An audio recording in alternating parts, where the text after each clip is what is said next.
Johnny Mnemonic, one of the seminal short stories in the cyberpunk genre, acts as a vibrant introduction to the character Molly Millions and the Sprawl saga created by William Gibson.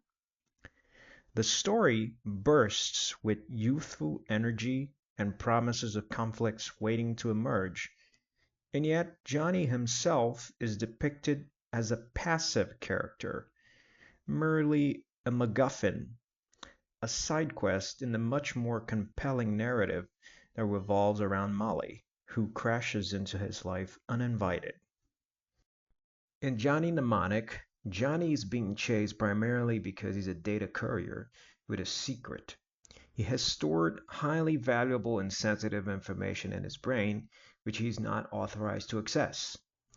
This data is crucial for a powerful corporation and makes him a target for the Yakuza. Molly saves Johnny's life and becomes his bodyguard. Set against the backdrop of a purplish neon nightmare framed by geodesic domes, the narrative highlights the intersection of technology and identity. Molly is portrayed as a bold adventurer who knows how to navigate this chaotic world. Through Johnny's experience, we see how technology can both empower and ensnare. Johnny feels he has become something like an empty bucket, full of other people's memories, memories that are not accessible to his own consciousness. One of the most quirky elements of the story is its unconventional approach to problem solving. How do Johnny and Molly extract the critical password stored in Johnny's head? Well, a cyborg dolphin can do the trick, of course. An absurd yet fascinating solution that encapsulates the surreal quality of Gibson's narrative.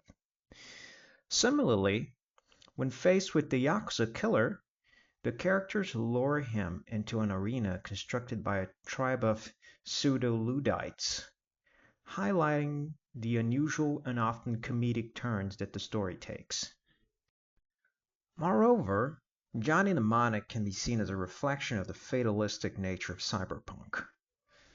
The genre often raises the question, can you really challenge a system, an oppressive system, if you don't have a clear and positive doctrine?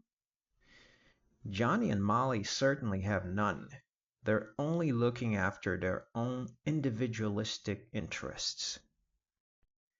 This lack of optimism leads many to suggest that Gibson's literary style is more akin to pastiche, especially in the way his writing is influenced by old hard-boiled detective novels, than to the original punk ethos, emphasizing a sense of resignation rather than rebellion. Truth is, Gibson paints a dark world where technology's promise is often overshadowed by its potential for control and exploitation, and there simply is no way out of this world. You might be interested to know that this short story has been adapted into a movie back in the mid-90s. The movie starred Keanu Reeves, and that being the mid-90s, you gotta understand Hollywood was just starting to figure out how to use him in movies.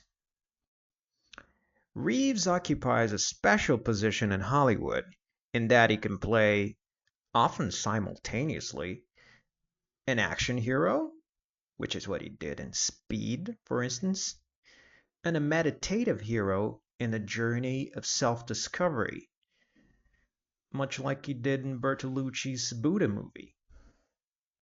In the case of Johnny Mnemonic, however, studio interference undermined the film's potential, resulting in a product that many feel fell short of the breathtaking source material. Just to give you an idea of it, they had the nerve to change Molly's name and turn her into little more than a mere damsel in distress. And Keanu would have to wait a few years more to get a new movie that was perfectly suited to his particular set of skills.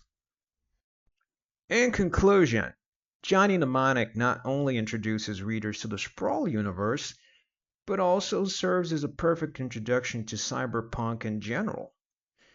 One should read it after watching Blade Runner and before tackling Neuromancer or Neil Stephenson's Snow Crash. As we navigate this landscape, we are reminded of the necessity to question the systems we inhabit, lest we become passive players in a game controlled by unseen forces.